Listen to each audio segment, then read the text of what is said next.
See, the nature of life is such. If everything about you is on display, then you are no longer living, you are performing. And performance may entertain others, but it leaves you empty inside. A smart human being, one who wishes to move through life with clarity and precision, must understand your next step, your plan, your direction. These are not things to be thrown into the air like confetti. These are sacred coordinates of your journey. If you reveal them too soon, you are not walking, you are announcing. And life does not respond well to announcements, it responds to actions. People often have this need to speak about what they are going to do, where they will go, what they will achieve, what their dreams and goals are. Not because it's necessary, but because it gives them a temporary sense of importance. Talking about the future gives them a false feeling that they are already there. But this is the danger. When you speak too early, your mind relaxes. It assumes the task is already done, because you have already imagined the applause. If you're truly smart, you will understand silence is not secrecy, it is strategy. When you don't announce your move, you retain all your energies to execute it, and once it is done, it doesn't need an introduction. A flower does not advertise itself before blooming. It simply blooms and the world notices. But if the bud starts screaming about how beautiful it's going to be, it will lose its fragrance before it even opens. You must also recognize people are not just listeners, they are participants in your life whether you want them to be or not. When you share your plans, you open the door to opinions, judgments, doubts, and even jealousy. And the moment others enter your inner space, even with their thoughts, your clarity starts getting clouded. Your energy, instead of being directed inward toward your work, begins to scatter, defending, explaining, justifying. That's not the path of an intelligent person, that's a path of distraction. In this world, unpredictability is not confusion, it is power. When nobody knows what your next move is, they cannot prepare to stop you, they cannot interfere, they cannot sabotage what they do not see. Even in chess, the player who becomes too predictable loses. The master is the one who moves in silence, strikes in silence, and speaks only when the game is already won. This does not mean you become secretive out of fear. No, that's a different game. I am not talking about living in hiding. I am talking about moving with conscious discretion. Knowing when to speak and when not to is the mark of refined intelligence. A blade that is always visible will never surprise its enemy, but a blade kept in its sheath until the right moment, that one is respected, even feared.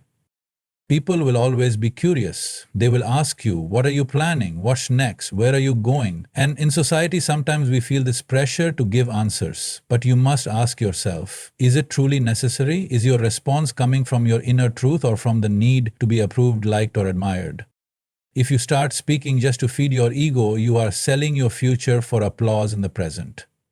That's a poor bargain.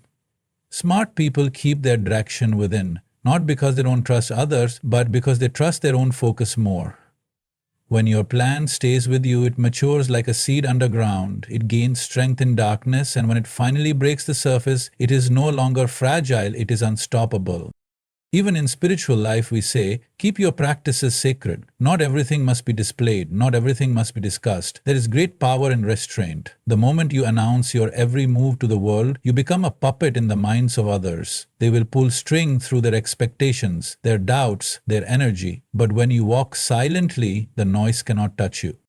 You are not hiding, you are conserving. You are not avoiding, you are aligning. You are not fearing, you are focusing. This is the difference between the one who talks and the one who acts. The world will always have more talkers than doers. If you want to be among those who truly create, truly transform, truly rise, then your steps must come, not with noise, but with depth.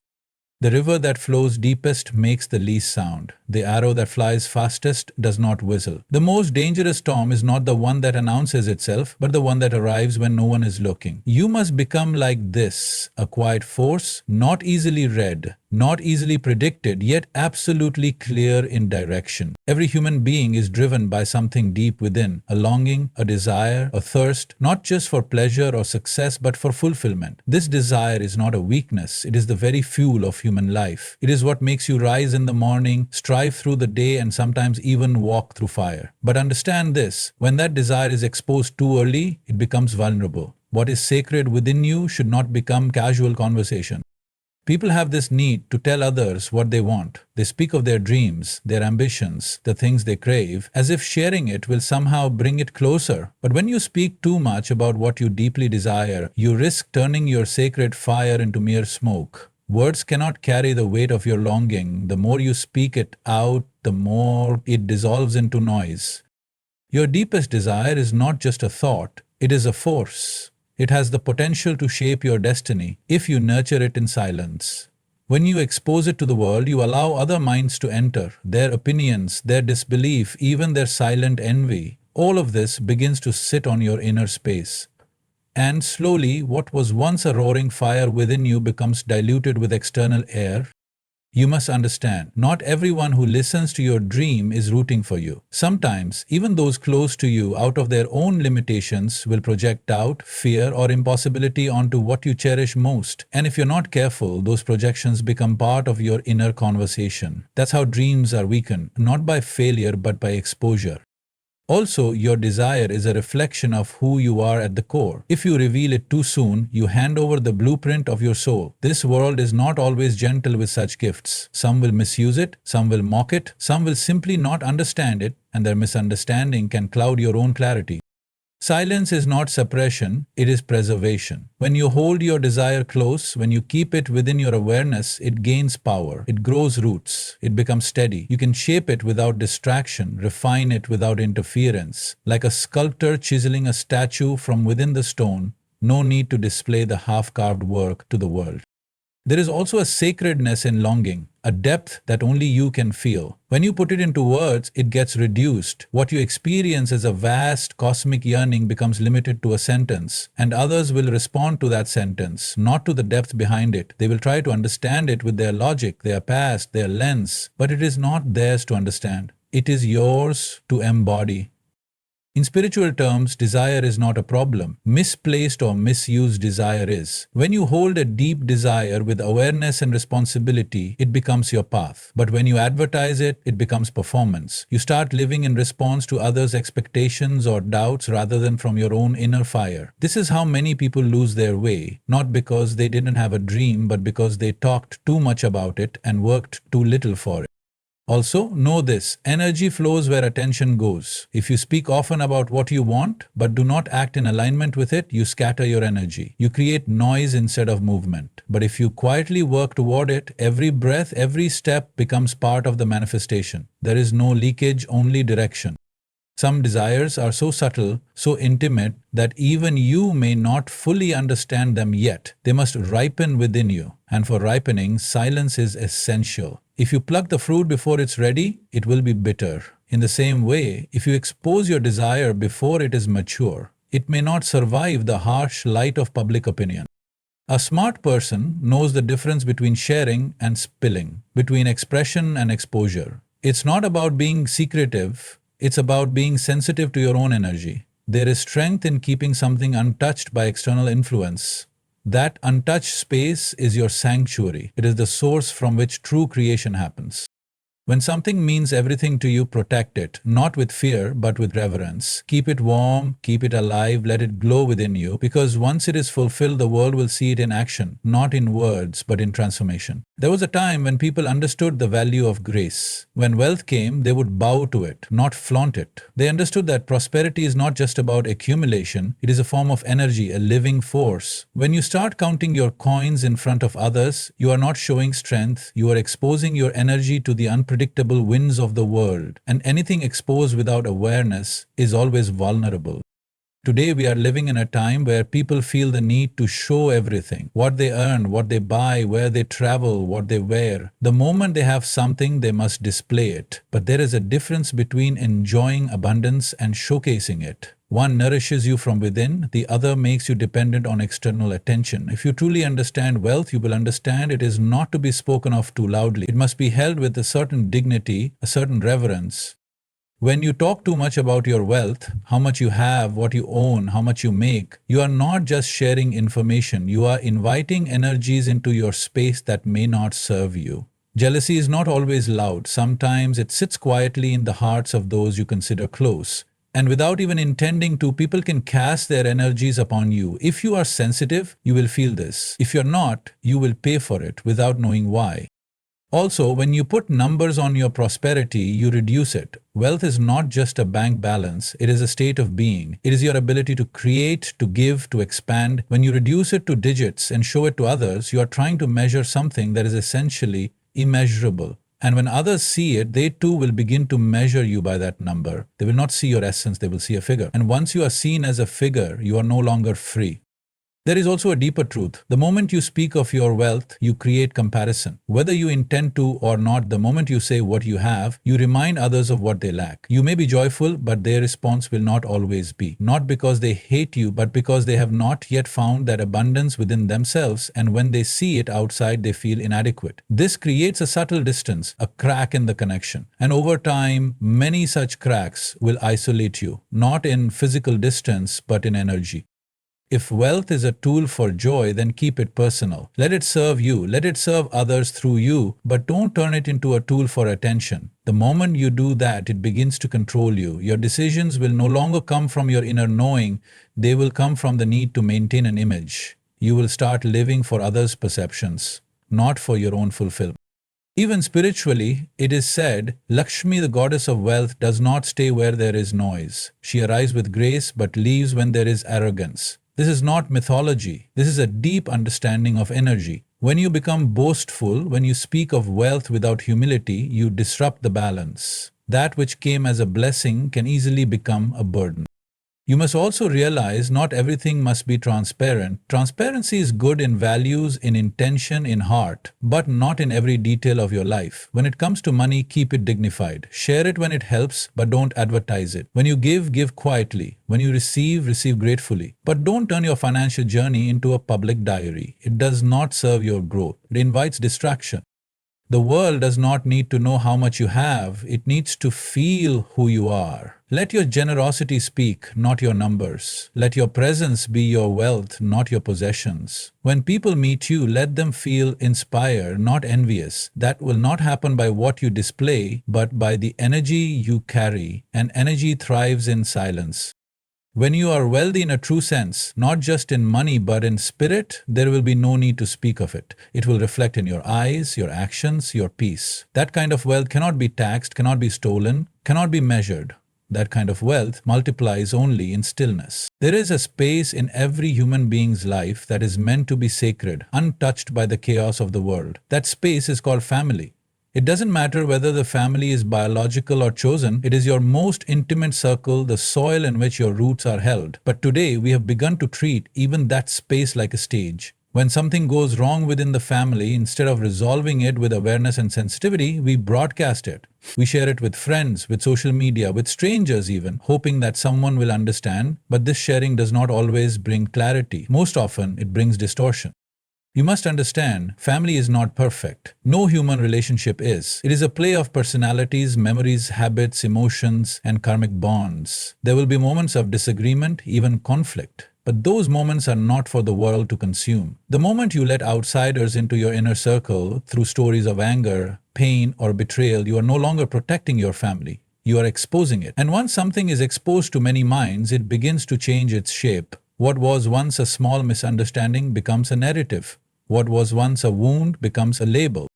People may listen to you out of concern or perhaps out of curiosity, but they are not living your reality. They hear only one side of the story, colored by your emotion in that moment. Their opinions, though well-meaning, are based on partial truth. And when you take those opinions and bring them back into your family space, you are no longer acting from your own intelligence. You are acting from a collage of others' interpretations. This breaks the natural bond of trust. It brings more confusion, not less. Silence in such matters is not weakness, it is protection. It is knowing the value of a bond and refusing to stain it with external dust. When you sit with your own family, your own people, and face the issue directly, you create space for healing. When you run outside to talk about it, you scatter the energy. Healing requires presence, not publicity. Sometimes people say, but I need to vent, I need to let it out. There is nothing wrong with seeking support. But choose your spaces with awareness. Choose people who have the maturity to listen without judgment, who do not feed your drama, who help you reflect inward, not rage outward. Most people, when they listen to your family problems, do not offer wisdom. They offer fuel to the fire. Because drama is entertaining, pain is intriguing. And once your family becomes someone else's entertainment, the sanctity is gone. Even more dangerous is when we begin to speak negatively about our family members to others. Words carry energy. When you speak from frustration or anger, you are pouring that energy into the bond. It may feel like release, but it is a form of damage. You may reconcile with your family tomorrow, but those words you spoke in haste will remain in others' minds. They will not forget, and slowly those perceptions will begin to affect how they see your loved ones, how they treat them. This creates subtle ripples of disconnection and disrespect. Every family has its seasons: spring, summer, storm, silence. Wise ones observe these seasons without announcing them. They work through the storms with dignity, knowing that the same tree which shakes in the wind also blossoms in the sun. The strength of a family lies not in perfection but in resilience. And resilience needs privacy. It needs the space to fall and rise again without the eyes of the world watching.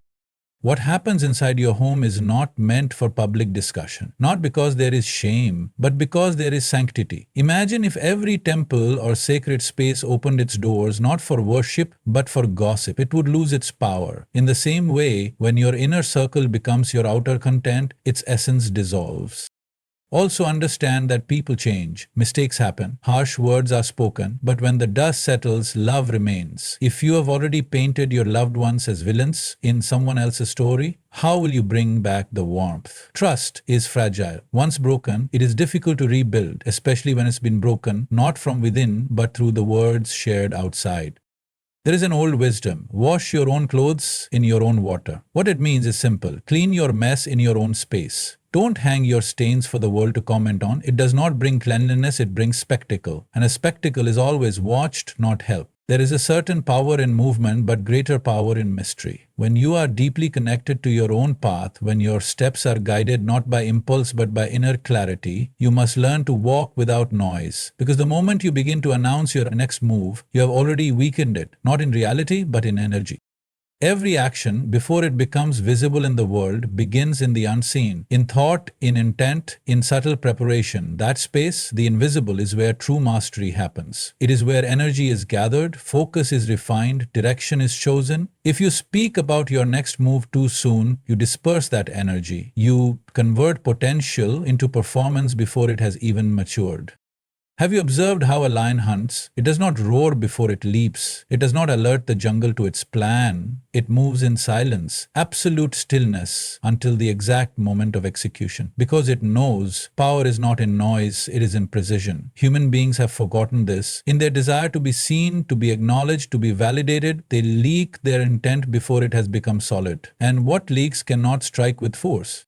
When you talk about your plans, where you're going, what you're about to do, the next big move you've envisioned, you may feel excitement, even a sense of pride. But understand that excitement is borrowed from the future, and when you borrow too much from the future, you exhaust the present. You begin to live in a projection rather than in preparation. You feel as though something has already been achieved, when in reality nothing has yet been done.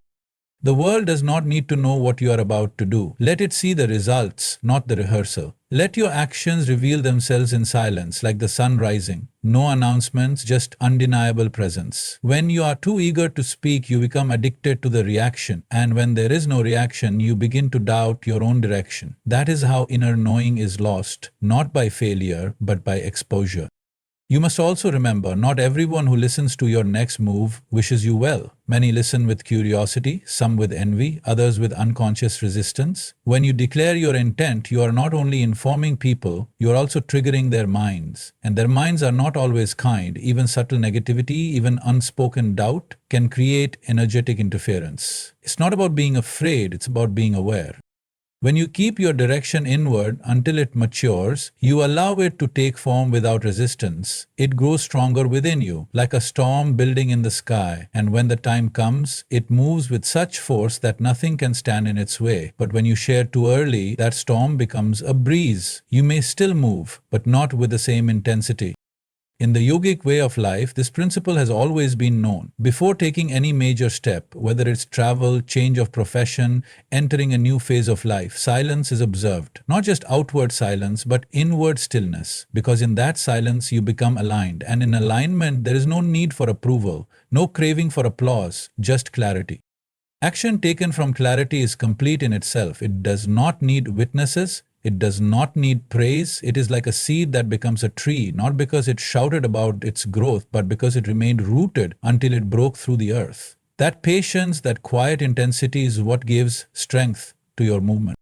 So whether you're planning a new business, a personal transformation, or a bold decision that will shift your life, hold it close. Let it brew in your inner space. Let it become so strong that when you finally act, the action is undeniable, irreversible, unstoppable. This is not secrecy out of fear. This is sacredness out of respect for your own journey.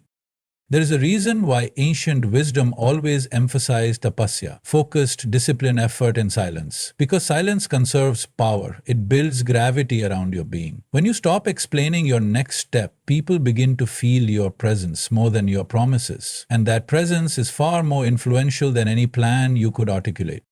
To move with purpose, you must first learn to guard your purpose. Not like a secret you are afraid of losing, but like a flame you are protecting from the wind. Until that flame becomes a fire and that fire becomes light for the world to see. Kindness is not a performance. It is not a show. It is the most natural expression of a conscious human being. But today, even kindness has become something to capture, to post, to count, to measure. We have entered a time where people cannot give a glass of water without holding a camera. They cannot help the needy without making sure someone is watching. But when you need an audience to do good, it is no longer goodness, it is ego dressed in generosity. The true beauty of giving is in its anonymity. When you give without the need to be seen, your action becomes pure. It carries a fragrance that cannot be captured in a photo, cannot be weighed in numbers, cannot be praised in comments. It becomes a sacred offering, not just from hand to hand, but from soul to soul. And only such giving transforms both the giver and the receiver. When you share your acts of kindness, you may think you're inspiring others. And yes, sometimes it does motivate. But more often, it subtly builds your identity. It tells the world, look at me, I am the giver, I am the noble one. Without realizing it, you begin to tie your worth to that image. And when the image is not appreciated, the kindness begins to fade. What was once a natural act becomes a transaction, your kindness in exchange for recognition. In the ancient traditions of this land, the highest form of giving was always said to be Guptadan. Secret donation. Not because there was anything to hide, but because the ego must not be fed. The moment your left hand knows what your right hand has given, the seed of pride begins to grow. Pride is not always loud, it can smile very sweetly, but within it begins to rot the core of your intention. You must understand, the universe is always watching. Existence does not need you to display your virtue. What you do in the quietest corners of your life, what you offer when no one is watching, that is what shapes your karma. That is what decides the depth of your consciousness. Not the grand gestures shown to the crowd, but the small acts done without expectation, without identity, without noise. Real giving happens when there is no I left in the giver. When you give because you are full, not because you want to be full. When the act itself is the reward, not the applause that follows. That kind of giving does not deplete you, it energizes you. It connects you to something higher than your individual self. It turns your action into prayer. Even when helping someone, be aware of the energy with which you do it. If your kindness makes the other feel small, it is no longer kindness. If your charity becomes a reminder of their lack, you have given them a burden, not a gift. That is why it is so important that acts of giving be done with tenderness, with grace, and above all, with silence. Silence preserves the sanctity of the gesture. It allows the recipient to receive with dignity. It allows the giver to remain grounded. The more you share your kind acts publicly, the more difficult it becomes to separate your identity from your action. Slowly you begin to give not because someone needs, but because you need to be seen as a giver. That is not compassion, that is calculation. When you give like the tree gives its shade, quietly, without asking who is sitting beneath. Give like the river flows, not asking who drinks the water. Give like the sun shines, not keeping track of who received the light. When nature gives, it does not count, it does not compare, it does not speak, it simply expresses its nature. That is the purity of real giving. Even in relationships, sometimes we do a favor and then remind the other person of it. That is not love, that is business. The greatest acts of kindness are the ones that even you forget, they dissolve in the moment. You do it and move on. That's when your heart remains light, unburdened by the weight of self-humility. You don't need to post your goodness. You don't need to tell 10 people what you did. If the act came from the right space, it will reflect in your face, your presence, your being. The most generous people are often the quietest because they're not interested in looking good, they're interested in being good. And that being radiates louder than any words ever can.